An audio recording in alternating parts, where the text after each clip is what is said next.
welcome everybody to Triad Golf Podcast. We're lucky today to have Kris Spence, noted and area golf architect, with us. And Kris has been very, very busy. He usually is very, very busy. And Kris, I understand we're taping this in the afternoon. You've already been to Boone, and you got other courses to work on. How busy are you? Well, first off, thanks for having me on, John. I appreciate it. This is typically a fairly busy time of the year, but we've got some extra things thrown on our plate. And as you stated, I was up at Hound Ears this morning.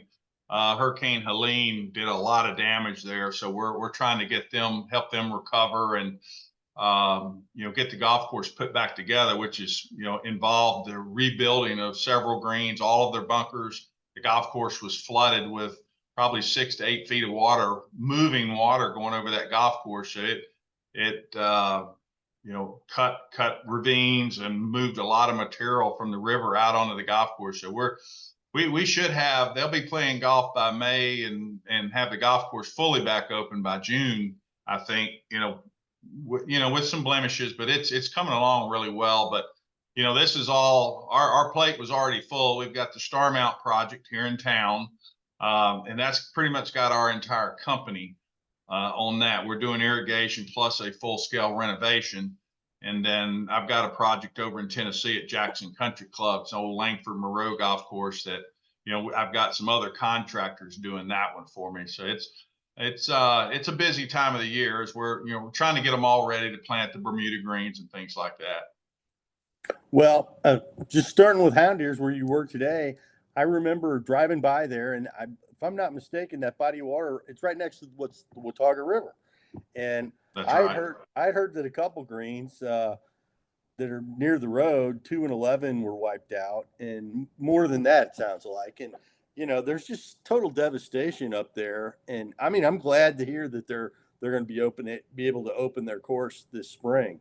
But you just got to shake your head at some of the damage and how bad it was, I guess, from the flooding. Well, it's sort of mind-boggling to know that the elevation of the river could go that high. The 11th green, for instance, is probably 10 feet above the normal flow of the river. And we could see where the water was coming over that green, probably 4 to 5 feet. And the river makes a 90-degree left-hand turn there, and it just went straight right through the green and out onto the golf course. And then it works its way across the golf course and back to the river down at 2 green.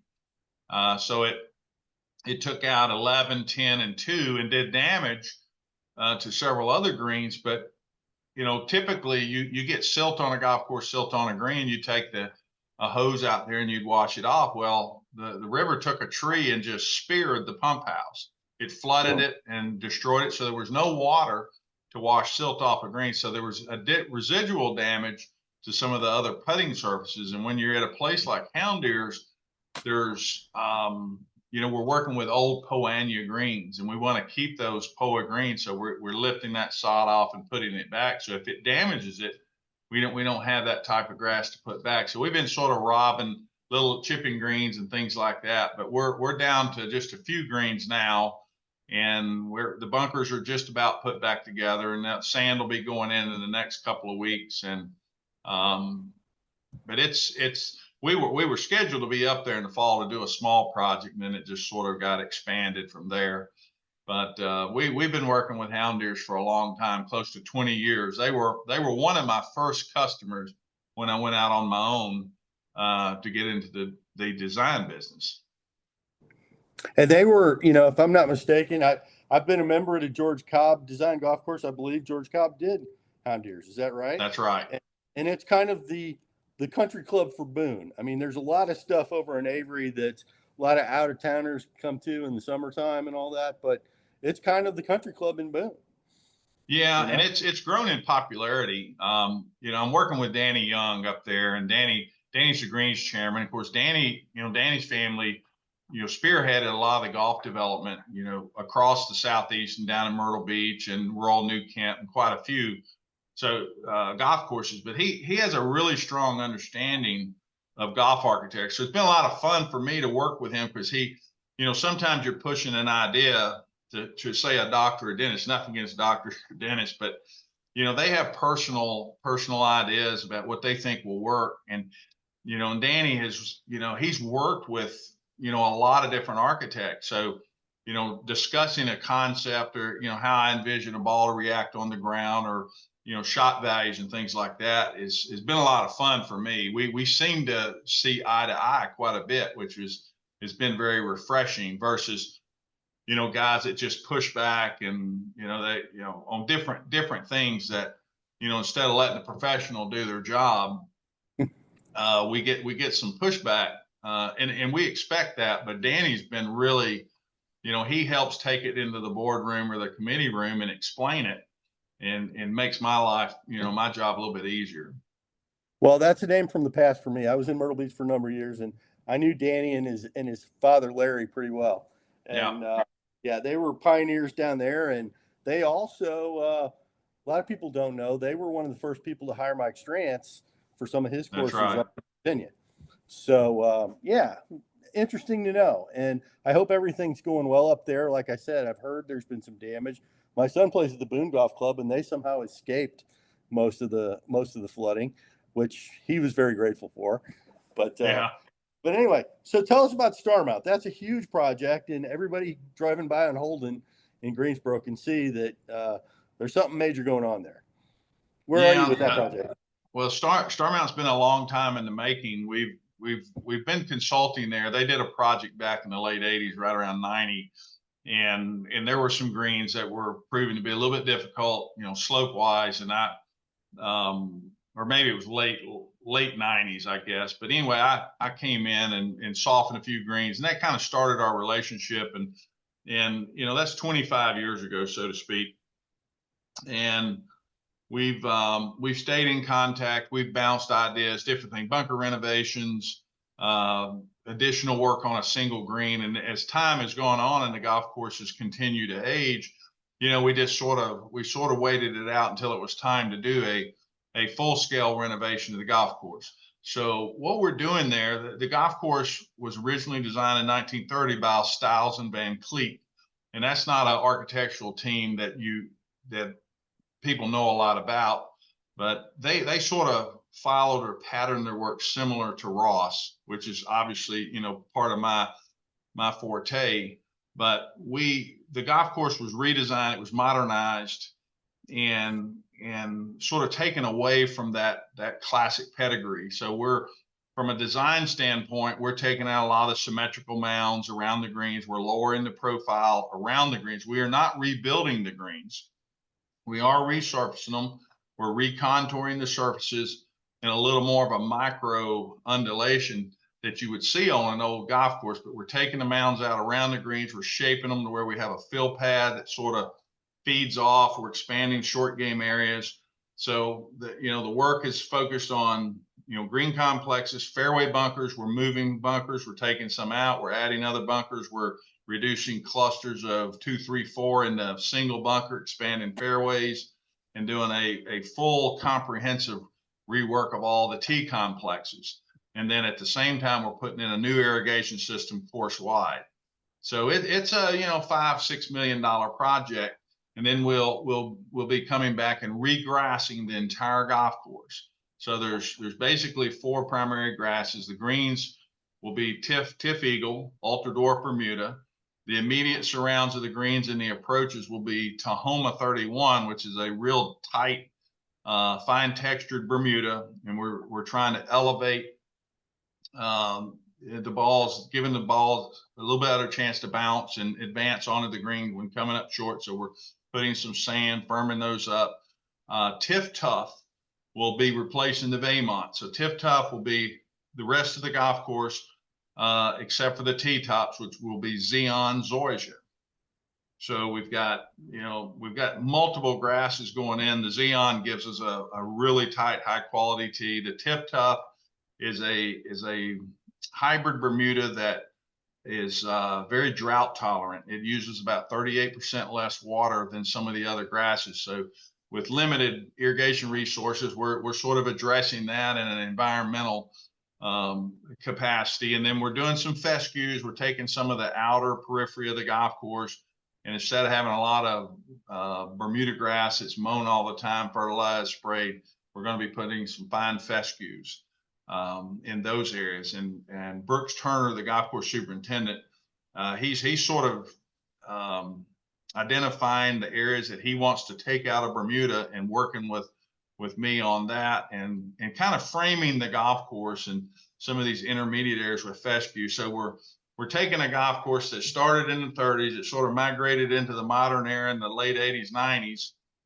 and now we're taking it back closer to a 30s style golf course. We're not restoring it. There's little elements of the styles in Van Cleek, some of the bunkering and things that we really like, we could see on the aerials, but we have to adjust the golf course to the way the game is played today. So, we're moving some bunkers out, extending some tees back, trying to get a little more yardage in the golf course. And the typical things that I do in a lot of these restorations. So I think we were the perfect fit for it. But it's a project I'm really excited about. I think you never know where people's expectations are on a golf course, but I feel really assured that that when the players, whether it's the members or their guests, they come back to play this guy, they're going to be shocked at sort of the character and the texture of this golf course compared to what it was before. Yeah, but you are keeping the 18. I hate to use shoots or whatever. It's still going to be routed the same, and the holes are going to follow the same path, right? Yeah, the routing has always remained intact. We've got the original routing, and now the golf course is going to be longer. So, but all of the greens are in the same location. We've been able to extend some tees and things like that. The greens are in their same locations. They've been rebuilt two times since the original construction.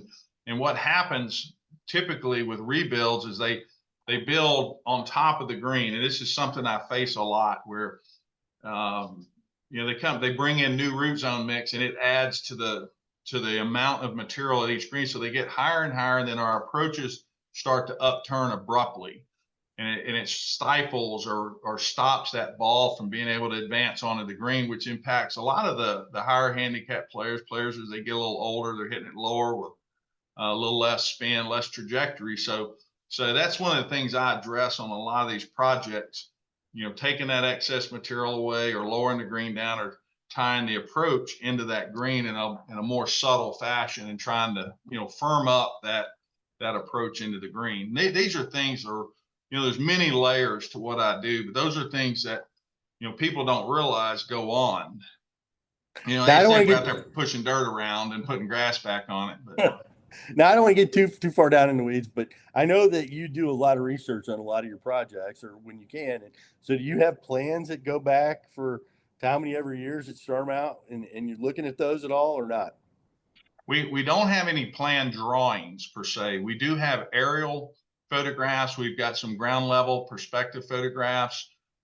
You've got some old historic photographs of some of the game's greats playing the golf course.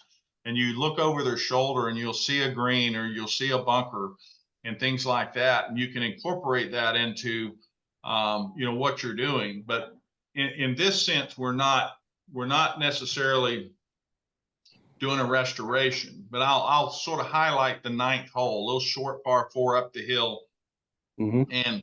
And Stiles and Van Cleek did some really unique bunkering at that green that sort of crossed the fairway, crossed over to the right side of the green. And I tried to recreate that in a modern context and bring those bunkers back out, because nowadays, they did not envision guys trying to drive that green. Right. But more so today they are. So we shifted some things around to really make the player pick and choose from 2 or 3 options. And that's one of the things architecturally I do that to really challenge a good player. If the only option is to stand up on a tee and hit a driver, they're comfortable doing that, and they just bomb away. But what I like to do is that's an option, or hit an iron short of a hazard, or we've got a position just beyond a hazard that a 3-wood or a 5-wood may reach to. So I always say if I can get a player reaching over and I see their hand moving, across 2 or 3 clubs when they're considering the tee shot, then I've got them. You know, Gotcha. I've got them thinking, and Sedgefield does that, you know, in a fabulous way around that gut way, twist and turn. So we want to incorporate some of what we see at a design like Sedgefield into a Starmount.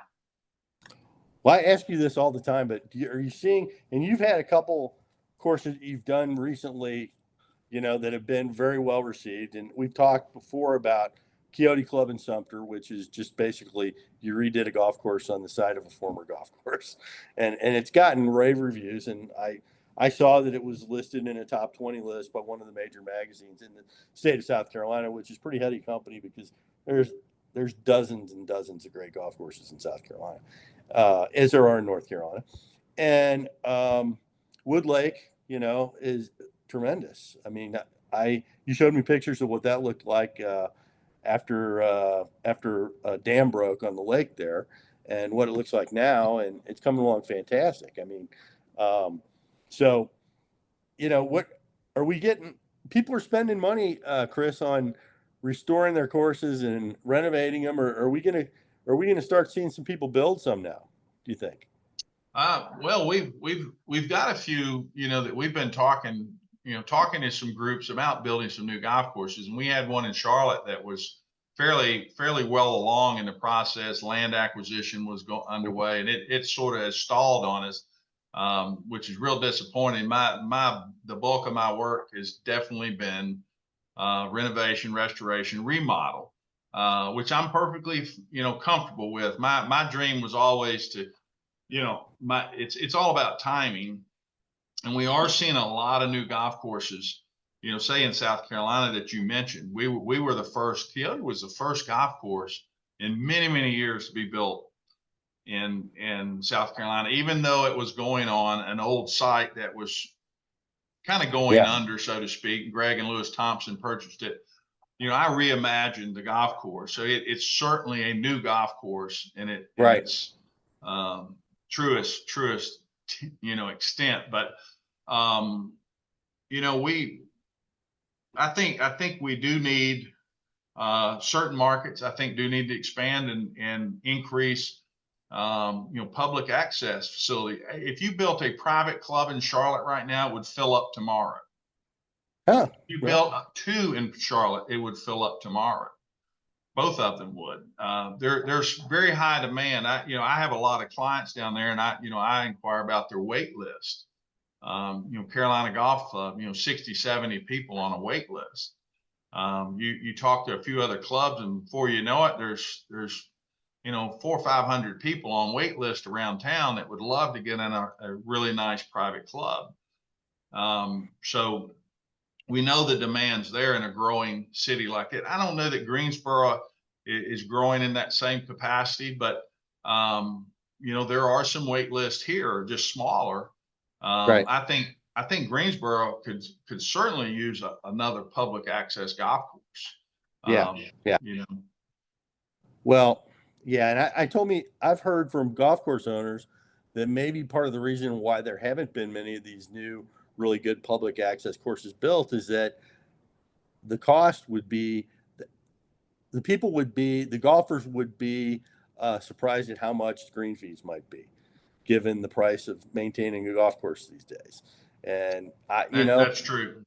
And you know that there's demand, but people still want to play for $40. You know, well, you know, inflation has not really impacted golf green fees like it has on a lot of other things. I mean, irrigation is twice the cost today as it was 5-6 years ago. Asphalt, concrete, same things. But you know, I did Mooresville Golf Club in Charlotte, and it had a tie to Ross, and it had 9 non-Ross holes that we sort of, you know, created a Ross cohesive 18 holes of Ross. But they, you know, it's one of the most successful projects that we've ever done, and they were doing maybe 800,000 revenue prior to the project, and they're over 3 million now, and they're pushing 60,000 rounds on that golf course. And you know, and they try to slow that down. That's a lot of wear and tear on that golf course, and they try to slow it down by raising green fees. but it's clearly the most popular golf course in the Charlotte market. It's 22 miles out of town. And now that is, if I'm not mistaken, that is a municipally owned golf course. It correct? is. It's owned by the town of Mooresville, and and they raise the price, and the rounds continue to stay at in those mid to upper 50,000 round. That's a lot of golf in this part of the country, and so that tells you, they're in that area from there to Charlotte. If you could build, you can build golf courses and not break the bank and not create that exorbitant green fees. Everything that you see and I see being built is that $300, $400, $500 round of golf and up. Yeah, they're little destination golf courses. So we're really not building golf courses that we need for right. the growth of the game and the introduction to the game. So that's what I would love to see, and I would love to participate in. We're going to be doing some work with McConnell Golf. He asked me to look at RGA over in Raleigh. Yeah, it's a very lower price point golf course, but we're going to consolidate it from 27 into 18, put a practice facility on the clubhouse side. They'll abandon the holes across the street. That will get developed. But we're going to create a low 6,000 yard, 18-hole golf course, maybe 21, 30 bunkers. I can't recall exactly. And, new irrigation. McConnell is investing some money in that because he has a real strong passion for public golf, even though he primarily owns private country clubs, but he wants to give back, to the public player. So he's managing that golf course, and I admire him for that, and that he's willing to invest in a course. He's got a lease on it, but they own it, but he's going to bring it up to a much higher standard for the public player. Well, that's a great segue for me to ask you about Holston Hills, which is another McConnell property, which is just outside Knoxville. Hosts Corn Ferry is who the sponsor is now. Corn Ferry event, and probably capable of hosting bigger events than that. And you just completed some work on that, didn't you? Yeah, we did a bunker restoration there last summer. Holston is thought of as one of Ross's finest designs. It's they've taken the golf course, they've taken a lot of the overplanted trees, they've opened the golf course back up. The vistas, you can see all 18 holes anywhere on the property. They've worked around the specimen tree, a lot of fescue intermediate areas between the golf holes, and the golf course had about 104 bunkers. All of the bunkers were still there, and then some. There were about 30. It's a really interesting design. Ross left a very detailed set of notes, great sets of full 18-hole plans, hole-by-hole drawings with instructions on how to build everything. And then there was a gentleman named Lawrence Hughes that was put in charge of building the golf course. And from the time Ross finished till Ross did the design, and then when the golf course was finished, there was 30 additional bunkers on the golf course that weren't on Ross's drawings. They all look like they were placed there by Ross, but so this is a golf course with a lot of bunkering, 105, 120 yards off the tees. It was clearly designed for hickory shafts, gutta balls, Haskell rubber round balls. So it was in that transition going to the steel shafts, but primarily what we did there is we took some of the bunkering, real short bunkering, we took it out, we grassed it over, left the form, we moved some bunkers out to better impact the Corn Ferry or the low handicap player, but we did it in a way that is consistent with Ross's philosophy. So he liked to put bunkers in up slopes and little ridges and things like that. And if there was something available out there from Ross is looking for a fairway bunker to be at 200 yards. Well, none of those come into play for a professional golfer. Until I get out to that 280, 275, 280, 295, I'm not even entering into their mind that they have to negotiate the bunkers. So we moved 6 or 7 bunkers out in some of those some of those areas to give them a little more strategy to think about. But more than anything, we reshaped all the bunkers around the bunkers to get them to function better. Bunkers are very, very expensive. You know, we're at $10 a foot, square foot. So if you got, you know, 100,000 square feet, you're looking at $1 million investment in these bunkers and then some.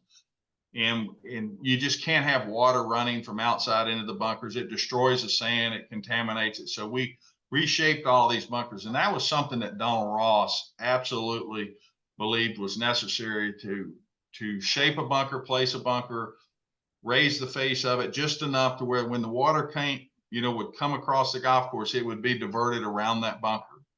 Because Right. he being a greenkeeper in his early days, he understood the importance of that.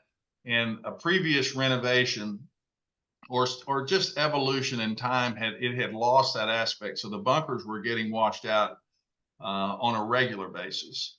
And, you know, and I just got a note from John McConnell this past weekend. He'd gone over and played it and was, you know, just tickled about what he saw and how the bunkers looked and how they were performing.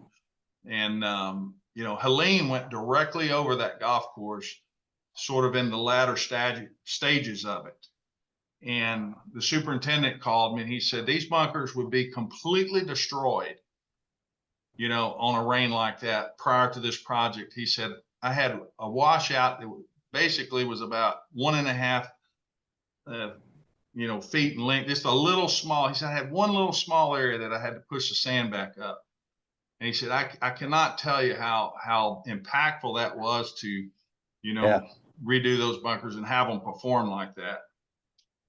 That makes you feel good that something like that you just did worked out so quickly, I'm sure. And do you ever feel pressure when I'm going past Starmount and, you know, like any other project, you know, you had to kill the grass, I guess, to do what you were going to do, and you had to do some earth moving a little bit at least. And do you ever get nervous that, you know, things aren't going to work out? Because I just don't see it, Kris. When I'm driving by a bunch of dirt, I'm not an architect. I'm not a construction guy.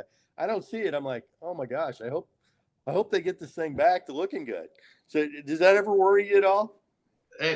Well, I'm not the worrying type. I mean, I'm always, you know, watching schedules and things like that. And I have, you know, I can see the golf course before I do it. I mean, that, you know, I conceptualize the plans and the ideas, and there are certain things that you draw on paper until you do it, get out in the field and, you know, shape it up.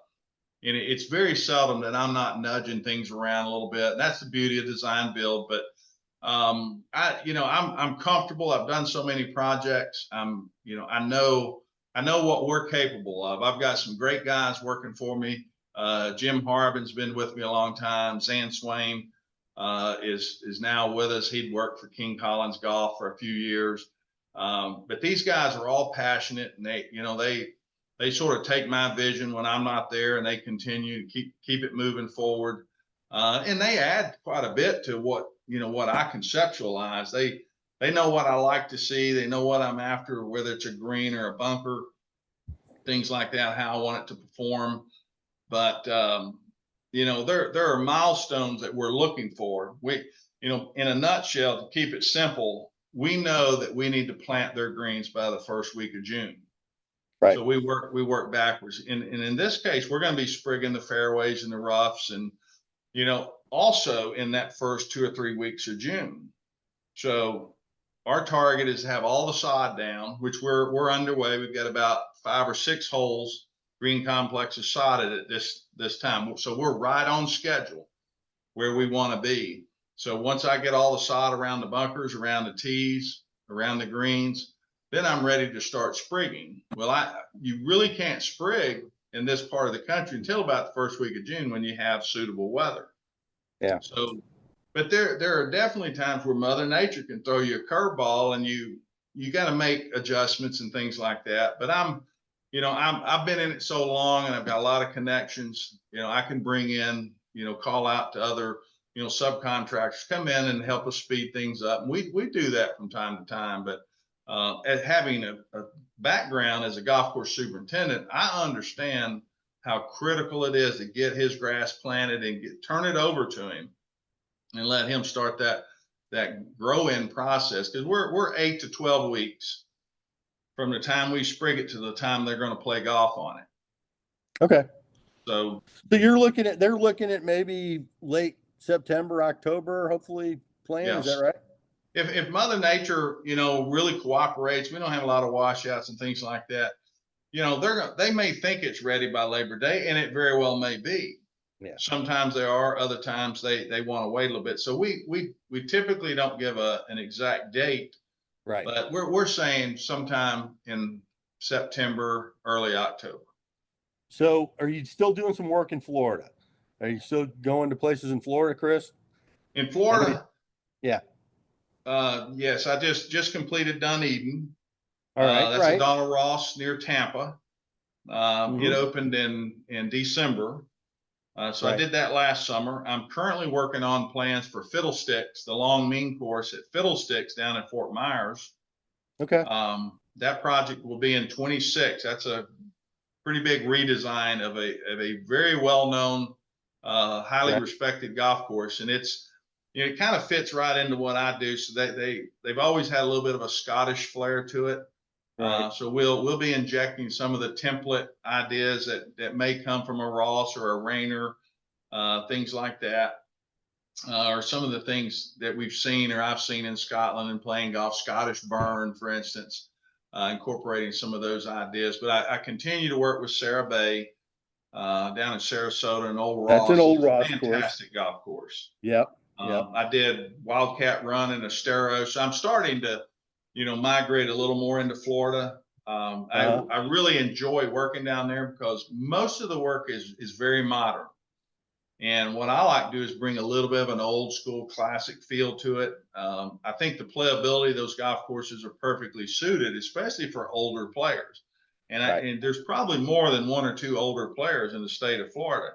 So I think my Probably. work appeals to Yeah. a pretty wide segment of the memberships down there. Yeah. Well, you got anything? What we talked about. Anything you mentioned? Fiddlesticks is on the horizon.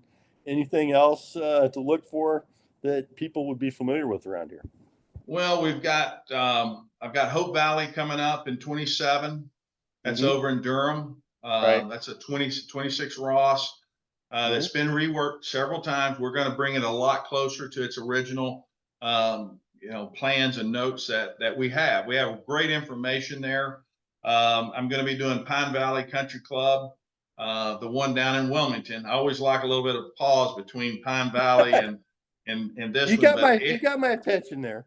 but it will be one of the greatest transformations. And I always say that about Wood Lake, but Pine Valley is a golf course that sort of sat there and just existed, and the economy of Wilmington is really growing, and they need a more private offerings down there that's not Landfall or Cape Fear or whatever.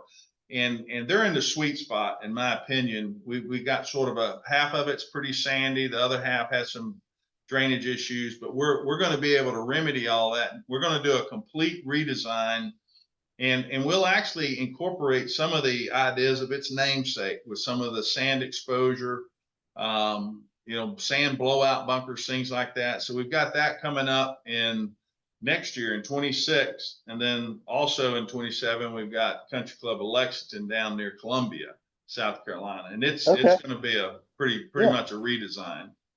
Now, yeah.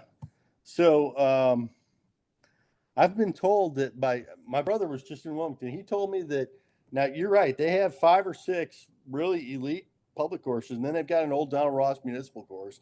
And I don't think they have any other public golf courses, do they? We need a public course there. Well, they do, in closer proximity to Wilmington for sure.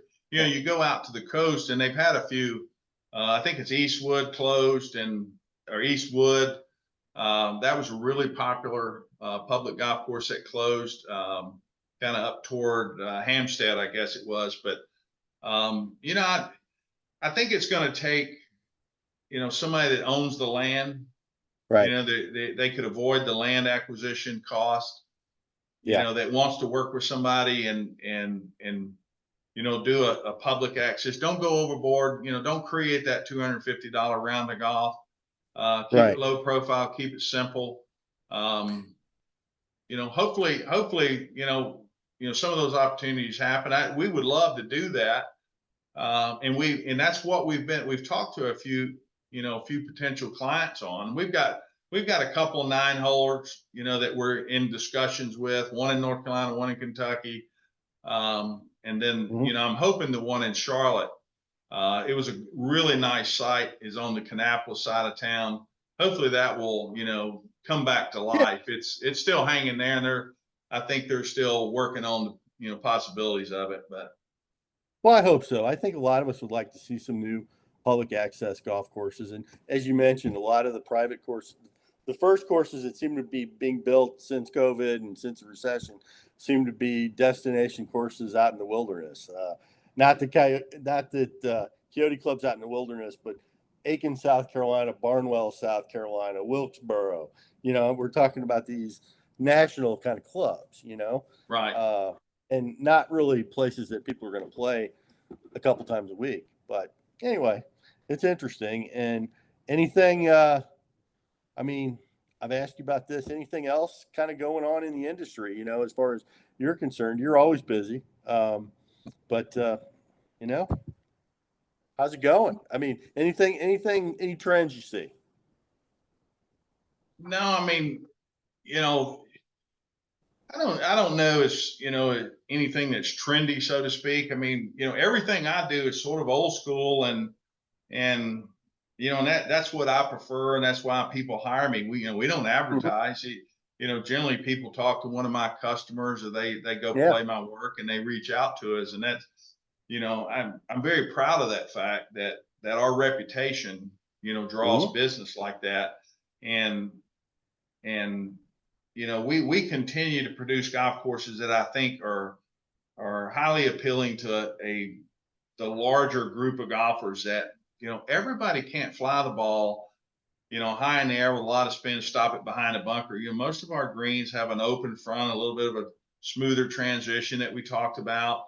They have hole locations that run off in the back, so you can have sort of a middle of a green that's perfectly suited to everyday play. You want to turn the heat up on the golf course, you put the pins off in the corners. We're doing anywhere from 40 to 70 bunkers. Some of these new golf courses have 150 to 230 bunkers. It's expensive to build. It's going to be very expensive to maintain.